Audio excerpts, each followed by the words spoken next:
Hi, my name is Carla Rimmer, and I'm the school nurse for Islander Middle School. Welcome. We're excited to have you guys joining us at IMS next year. And I just wanted to take a few minutes to go over health and safety and how things work at the middle school. First, as I'm filming this, it's May 11th, and we know that we're going to be back in person full time. We're anticipating next year.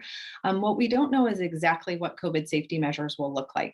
The state and OSPI will be getting us next year's guidance in the next few days or next week sometime.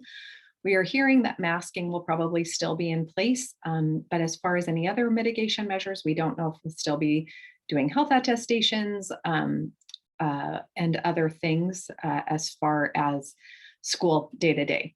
I would like to take this opportunity just to please remind parents, if your student is not feeling well, do not send them to school. We will be continuing on with the mindset that school is a place for healthy students.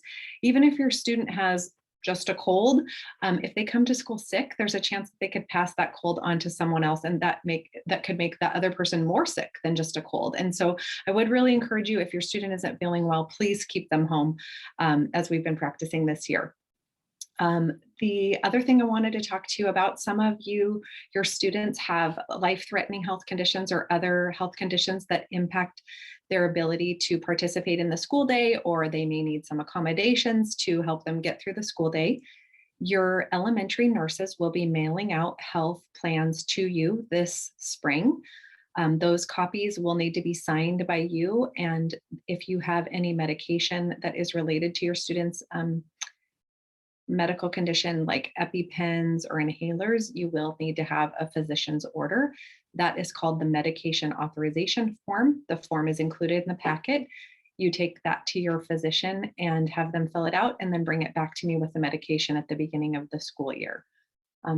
If your student does not have a health condition that requires a health plan, but they do have something that requires them to take medicine while they're on campus during the day, you too need to fill out a medication authorization form, and the form needs to be signed by a physician. That's for even over-the-counter medication like ibuprofen, Claritin, or Zyrtec, cough drops. I know that seems a little bit silly, but our state laws do require that all medications, both prescription and over-the-counter, need to be on file in the nurse's office.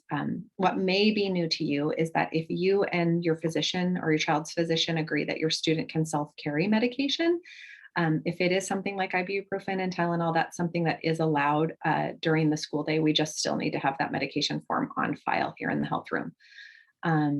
Let's see, if over the summer something new crops up with your student, so between now and next August, if your student gets a new health condition that may impact them here at school, please contact me directly by email to set up a time to chat about the condition, and we can figure out how we can best support your student here on campus during their school year. And finally, for incoming sixth graders, there actually aren't any required vaccines at this point in time. Many of your students are turning 11 or have turned 11, and your providers will be probably updating what's called the Tdap, which is a tetanus, diphtheria, pertussis.